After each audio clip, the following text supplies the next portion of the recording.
नमस्कार दोस्तों, मैं ज़ैनुल आबदीन आज फिर आप लोगों के सामने आया हूँ अपनी बायोग्राफी का पार्ट 2 लेकर। यूं तो ज़िंदगी एक सफ़र है सुहाना, यहाँ कल क्या हो किसने जाना। बड़ा मशहूर गाना है जिसे राजेश खन्ना जी ने बखूबी इसमें अपना किरदार निभाया है। अगर इस तरह से देखें तो कुछ भी नहीं है, और अगर इसके दूसरी तरह से देखें, इसका पलट देखें तो बहुत कुछ है। एक गाना है सुना और गया, लेकिन इस गाने को बनाने में कितनी मेहनत लगी, कितना पैसा लगा, कितना टाइम लगा, ये तो इस गाने को बनाने वाला प्रोड्यूसर और डायरेक्टर ही जान सकता है। सुनने वाले के लिए कुछ नहीं है। इसी तरह से मेरा शेयर बाजार का 7 साल का तजुर्बा और उसका निचोड़ वो मैं ही जान सकता हूँ। आपके लिए स्टोरी सुनना कोई बड़ी चीज़ नहीं है।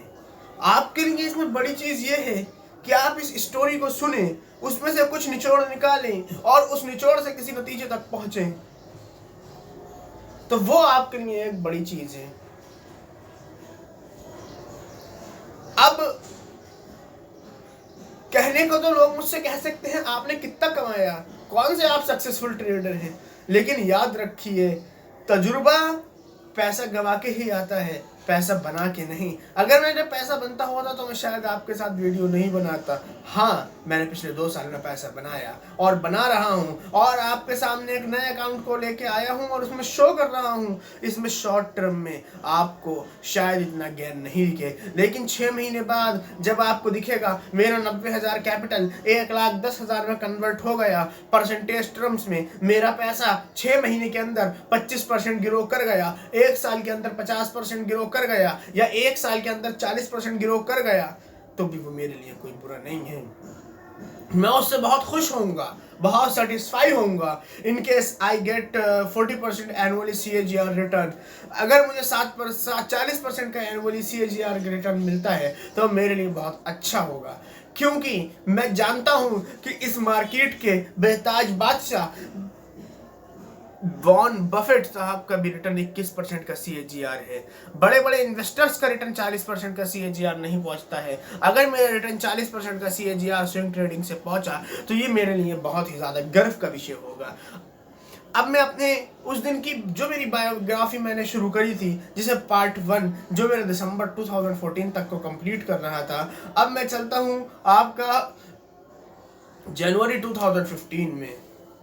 और अगर आपने पिछला नहीं देखा है पार्ट 1 तो आप वीडियोस की लास्ट में जाके जो उसकी फर्स्ट वीडियो है वो देख सकते हैं। वो मेरी बायोग्राफी पार्ट 1 है।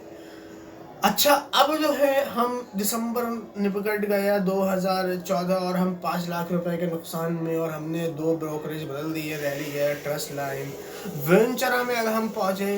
वेंचरा में साहब हमारा ट्रेड चल रहा है हल्के हल्के, कभी डे ट्रेडिंग, कभी स्विंग ट्रेडिंग, फिर कभी डे ट्रेडिंग, फिर कभी स्विंग ट्रेडिंग, फिर कभी पोजिशनल ट्रेडिंग बिना स्टॉप लॉस के। तो जिधर लॉस होता गया एक्सचेंज करते गए, लॉस होता गया एक्सचेंज करते गए, लॉस होता गया एक्सचेंज करते गए। ये सिलसिला करीब सिलसिलेवार तरीके से करीब 4-5 महीने और चला। होते अप्रैल 2015 आई।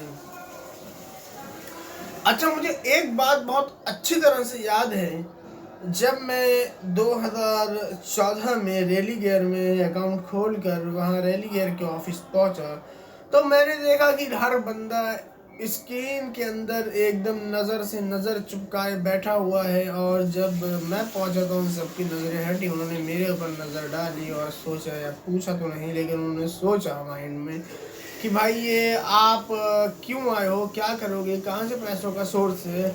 हालांकि ये मुझसे उस टाइम नहीं पूछा गया, लेकिन ये क्वेश्चन बाद में पूछा गया। अब आता हूँ मैं पॉइंट पे वापस कि ये होते मार्च अप्रैल मई तक आ गई 2015। अब मुझे स्टॉक मार्केट में एंटर हुए 1 साल होने को आया, और इस बीच मुझे करीब 7 लाख रुपए का लॉस में जा चुका था। अब होते अप्रैल मई 2015 आया, और 2015 में मैंने देखा कि मुझे जो है ज़ीरोधा उससे बेस्ट ऑप्शन दे रही है, तो मैं ज़ीरोधा में स्विच कर गया। अब ज़ीरोधा में स्विच करने के बाद जो है उसमें भी मैंने ट्रेड किया, उसमें भी लॉस हुआ, फिर लॉस हुआ। हालांकि SAS थी, लेकिन SAS की फैसिलिटीज़ उतनी बेस्ट नहीं थी जितना क्या कहते हैं ज़ीरोधा की थी, क्योंकि मैंने SAS में भी उससे पहले काम किया था। अब वो उसमें मैंने ये सोचा उस ब्रोकर को बदल कि शायद यहाँ से मेरा एक नए सिरे से जो है कैरियर इस मार्केट में स्टार्ट हो।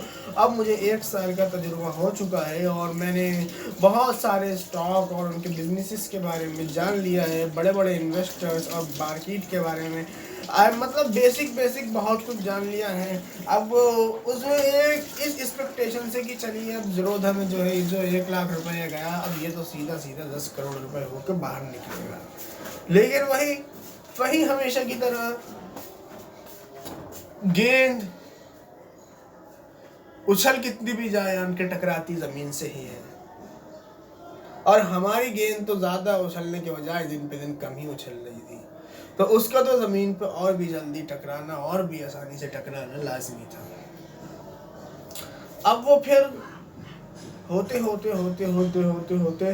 आपका नवंबर दिसंबर 2015 हुआ। अच्छा, इसी बीच में मुझे ऑप्शन मिला कि मेरे फादर की जो गवर्नमेंट जॉब थी, जो ऑन ड्यूटी डेथ हो गए थे, कि मेरे इधर 18 साल का कंप्लीट हो गया था, तो और इधर मेरा 12th भी हो गया था, तो उसे ज्वाइन करने का ऑप्शन। अब ठीक है, मैंने बड़ी बेदिली बड़ी मेमोरी से उसमें जो है अपनी फॉर्म दे दिए, अपने पेपर दे दिए। अच्छा, उसमें थोड़ा बहुत जो है आपका कॉपरेटर है डिपार्टमेंट का, तो उससे जो है मुझे बिना ज़्यादा कुछ मेहनत जद्दोजहद करे वो मेरा अपॉइंटमेंट लेटर भी मुझे मिल गया। अब मैं बड़ा कंफ्यूज, मैंने कहा कि यार इसमें मेरा 8-9 लाख रुपए का लॉस हुआ है, 2 साल मेहनत करी है और इधर का गवर्नमेंट जॉब सर पड़ गई। मैंने तो सोचा था इतनी आसानी से नहीं मिलेगी, लेकिन अब वो खैर अलॉट हो गई। मैंने कहा चलो ठीक है, अब यही करी जाती है। अब वो बड़ी बेदिली से गवर्नमेंट जॉब ज्वाइन करी 1 मार्च 2016 को। उसके बाद ना तो स्टॉक मार्केट में हम एज ए ट्रेडर एक्टिव बचे, ना as a swing trader active बचे, ना as a positional trader active बचे, और डे ट्रेडर के तौर पे एक्टिव रहने का तो सवाल ही पैदा नहीं होता। और फिर एज अ इन्वेस्टर भी एक्टिव नहीं बचे, क्योंकि जो हम उस एटमॉस्फेयर में गए उसमें 1970s, 1980s, 1990s type thinking वाले different type old government peoples जो थे, वो उस ज़माने की सोच वाले लोग बैठे हुए थे। अब वो वहाँ पे मेरा माइंड ऐसा डाइवर्ट हुआ कि अब जो है ये सब छोड़ो, प्रॉपर्टी है जो है वो बेस्ट है। और दूसरी चीज़ ये है कि हमारा लगातार मेरा पैसा इधर जा ही रहा था, तो उधर मेरा 22-24 हज़ार रुपये महीने जो आना शुरू हुआ, उसमें जो है साहब वो मैं बड़ा हैप्पी। अब शुरू में 6 महीने तो बड़ा उसमें दिल लगा, लेकिन साहब आपको पता है शेयर बाज़ार वाला तो शेयर बाज़ार को ही घूम के आना है। हम साहब 6 महीने निफ्टी से दूर रहे, सेंसेक्स से दूर रहे, लेकिन वो साहब एक ऐसी आशिकी जो है, एक ऐसी मोहब्बत जो है, जो शेयर बाज़ार ने और हमसे और हमने शेयर बाज़ार के निफ्टी और सेंसेक्स से करी होगी, ऐसी मोहब्बत एक लैला को भी अपने मजनू से क्या होगी, ये बात आप में से वो लोग बहुत अच्छी तरह जानते होंगे जो लोग शेयर बाज़ार में पिछले 5 से 7 साल से काम कर रहे हैं। फिर गिरे, फिर शेयर बाज़ार छोड़ा, फिर उठे, फिर गिरे, फिर शेयर बाज़ार छोड़ा, फिर उठे, फिर कुछ नुकसान, फिर कुछ नफ़ा। अब इसी तरह से चलते स्टार्ट हुआ साल 2018। अब तक मेरा नुकसान करीब 23 लाख को पार कर चुका था। साल 2018 स्टार्ट हुआ, फिर हमारा नफ़ा शुरू हुआ, फिर उस नफ़े को मिलने के बाद मैंने फिर डे ट्रेडिंग शुरू करी, फिर मेरा 2.5-3 लाख का नुकसान हुआ। फिर अब जो है आपका जून 2018 शुरू हो चुका था। अच्छा, इस बीच में मेरे एक YouTube चैनल भी था जिसके 3000 ऑलरेडी सब्सक्राइबर थे। अब जून 2018 से थोड़ा मेरे जो है मैंने बिजनेस स्टार्ट करा, क्योंकि मुझे गवर्नमेंट जॉब शुरू से ही नहीं पसंद थी और वो मैंने जुलाई 2017 में जाकर रिज़ाइन कर दी थी। और मैंने बिजनेस स्टार्ट करा, उससे मुझे पैसा तो उतना ही आया जितना गवर्नमेंट जॉब में आता था, लेकिन शायद मेहनत उससे 3 या 4 गुना ज़्यादा थी। तो उससे हमें पैसे की वैल्यू समझ में आई और उसी के साथ साथ हमने जो है अपने day trading, positional trading, swing trading नहीं सॉरी पोजीशनल ट्रेडिंग जो लॉन्ग टर्म की होती थी और डे ट्रेडिंग को अलविदा कहा और इसी के साथ साथ एक इन्वेस्टर के तौर पे मार्केट में खड़े हुए और एक अकाउंट में स्विंग ट्रेडिंग करते रहे। स्विंग ट्रेडिंग अच्छा, हमारा रिस्पांस भी अच्छा रहा। अभी जैसे कि उसमें आपका मुझे अच्छी तरह से याद है, मैंने एक स्टॉक खरीदा था टाटा एलेक्सी, जो मैंने 750 पे खरीदा था और 1250 पे बेचा, तो उसमें मुझे रिस्पांस भी अच्छा रहा। पिछले 2.5-3 साल में मुझे जो है उसमें इन्वेस्टमेंट में और स्विंग ट्रेडिंग में मिला के कुछ 7-8 लाख रुपए के कैपिटल पे 4.5 से 5 लाख का प्रॉफिट बचा। तो उससे मेरे एक कॉन्फिडेंस बढ़ा। जब मैंने कहा मेरे को पोजीशन में ट्रेडिंग या स्विंग ट्रेडिंग या इन्वेस्टिंग में प्रॉफिट बच ही रहा है, हालांकि प्रॉफिट जो है इन्वेस्टमेंट में जो था वो आपका रिटर्न ऑफ परसेंटेज में कम था, स्विंग ट्रेडिंग में रिटर्न ऑफ परसेंटेज में ज़्यादा था। तो इसके बीच में फिर जो है इधर आपका मार्केट में डाउन आया, लेकिन मुझे स्विंग ट्रेडिंग में 30 से 35 हज़ार का लॉस हुआ, लेकिन ओवरऑल में जब भी प्रॉफिट में था। फिर जो है उसके बाद पोजीशन इन्वेस्टमेंट लगा रहा, बरकरार रहा, इन्वेस्टमेंट नहीं एग्जिट हुआ। फिर आपने मार्केट को देखा, जब आपने नीचे की लो पी पे गई तो उसके बाद जब उठ के आई तो उसमें मार्केट ने सारा लॉस जो इन्वेस्टमेंट है उसका रिकवर करा। हालांकि मेरा इन्वेस्टमेंट ज़्यादा लॉस में नहीं गया था, परसेंटेज में शायद 9 से 8 के लॉस में गया था। तो उसके बाद जब रिटर्न आया, मार्केट ओपन हुई, तो मेरा पोर्टफोलियो अभी 35 से 40% प्लस में आया, तो उससे एग्जिट करा। ओवरऑल 2018 से 2021 की शुरुआत तक मैंने मार्केट में से कुछ 4.5 से 5 लाख रुपए का प्रॉफिट गेन किया। अच्छा, इसमें जो है स्विंग ट्रेडिंग का अब मार्केट का एक सिस्टम होता है। मार्केट का एक सिस्टम ये होता है कि मार्केट में एक करेक्शन जब आता है तो उसके 3 से 4 साल मार्केट स्टेबल रहती है। ये मार्केट का पास्ट परफॉर्मेंस है। हाँ, 10% के दायरे में मूव करेगी, 20% के दायरे में मूव करेगी, लेकिन वो 20% ऐसे नहीं होगा। 20% ऐसे होगा जैसे आज का पीक 15,000 है, तो पीक जब 17,000 हो जाएगा तो वहां से नीचे और ऊपर का 20% दायरा में वो पकड़ेगी। मतलब घुमा फिरा के रेंज उसकी 4 से 5,000 के जोन की रहेगी। ये स्टेबल मार्केट की पहचान है। और हर डाउन के बाद जब मार्केट ऊपर उठ के पीक पे पहुंचती है, उसके बाद हमेशा का रिकॉर्ड पिछले 40 साल का मार्केट 4 साल 3 साल मिनिमम एक स्टेबल जोन में रहती है।